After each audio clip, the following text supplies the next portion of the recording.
coast to coast. Anchorage, Alaska, and Worcester, Massachusetts, Selma, Alabama, and just about everywhere in between. You're seeing just a handful of them right there.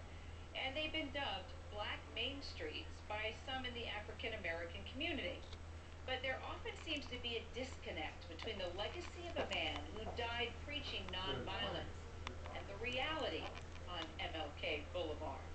It was a joke about that, well, it was a joke that gave filmmakers the idea to put this together. Take a listen.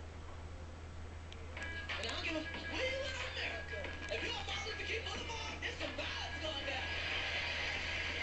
Trenton, New Jersey. Unnamed 25-year-old. Austin, Texas. Boulevard Park. Stores rival Mlk Blvds located at 2915 East Martin Luther King Jr. Boulevard. Another allegedly. San Francisco. Police today identified a suspect as San Mateo shooting. Police said Anthony at the Martin Luther King Community Center on Saturday. Well, that's a clip from the MLK Streets Project. And joining me from D.C., Director Charnice Fox and producer Mlk Blvds. And then here in Atlanta, I'm joined by Alexis McCollum, who worked on the project and is now a student at Clark Atlanta University. Mlk, let's start with you. I mean, Chris Rock's joke, it's pretty hilarious. But actually, the sad part is, unfortunately, it's true in many cities that this is supposed to be a representation of an icon, yet so much crime and death happens on those streets and in those neighborhoods where it bears MLK's name. Yes, this is true. I found that the streets that we were able to visit really were a representation of Black America. Some of the streets are striving and there's success there, but probably many more of them are struggling. Some of them are peaceful, but on others, we did find, some of those violent and poverty-stricken circumstances. And, there's a variety to it, so I don't want to overgeneralize, but there's definitely some accuracy to the joke. And Alexis, you actually went out to some of these areas, right? Where did you go, and what did you discover? We went to Tennessee, we went to D.C., there's one in D.C. where we started. We went to California, wow, New York, New Jersey. Those was out of the 800, we went to a lot of different places. And did you find that violence plagued those areas? Were there any safe spots? No. Wow.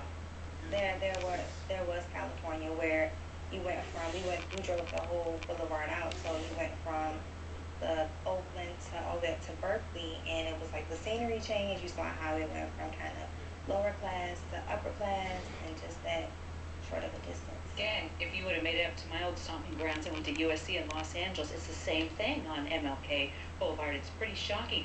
When you talk to people who lived on these streets or had businesses on these streets, did they even put that together, that here was a man that preached nonviolence, yet these streets were so filled with crime? No. What did they tell you? Well, basically it was like, there was, from the beginning, from when they first had the MLK Street name, it kind of was like a community, a well-put community together. And at the time they were living the dream, but as you changed throughout the years, things got worse and worse, and it was like, they didn't really recognize the change, they just were living it. And we wanted to show that the dream was still there. Right. And how did you do that? We went to different places. We interviewed a lot of different people, everyone around the community, because once again, MLK, not only did he preach about the dream and, world peace, but he also preached, help the lower class, help the working people, make the community a better place. So Charnice, why such a disconnect between the legacy and the reality? These are some of the most dangerous streets, the most violent areas that have MLK Boulevard or MLK Street. Well, you have to remember one thing. Those streets have been renamed. The violence was there before. In D.C. it was Nichols Ave. But it's not like these streets were created with the idea of just naming it MLK. These streets have been renamed. So the violence was there before it ever decided to be Dr. Martin Luther King Street. And you also have to remember that with the exception of the memorial that's being built August 2011 here in Washington, the easiest thing for people to be able to do to honor someone in the Black community is to use the street renaming as a way of honoring Dr. King. It's inexpensive. It's something that they can just do, and so oftentimes this happens in Black communities.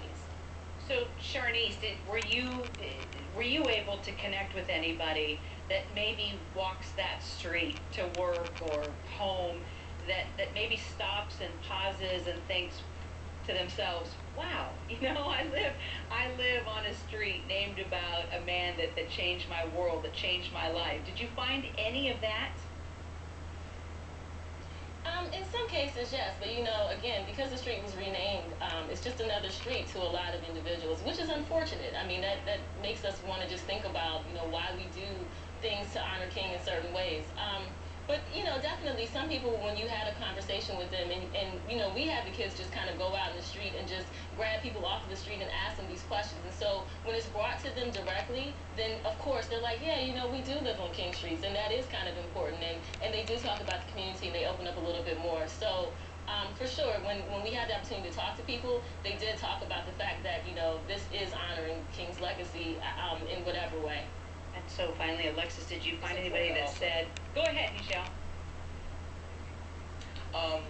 It's important to also recognize that there's actually been scholarly research on the topic. It's not just something that there's a joke been made out of it. It's something that really permeates the community in such a way that there are real conversations about it. And folks really do want to try to bridge that gap between the legacy and the circumstance in the neighborhoods. There's a professor that really helped us inform our research and our topical discussions and our interviews. Derek Alderman is a professor at East Carolina University, and he did his doctoral research on the topic. Totally gave us some great perspective, particularly on some of the streets that we didn't make it to. It's important not to overgeneralize on the streets, but it's really a good thought to have the research available. Well, and what an incredible project, and I know you're still collecting video clips as well. We want to encourage our viewers to send in clips. If you want more information about the MLK Streets project, all you have to do is reach out and submit a video of one in your hometown, or you could head to facebook.com/SNCfilms, and a completed version of the film is expected out in April 4th, actually, of this year, the anniversary of the Reverend's assassination. Michelle, Sharnice, Alexis, thank you so much, and hopefully this will send out a unique, different kind of message to America, and we'll see positive change through this. Great job. All right. Well, a link between depression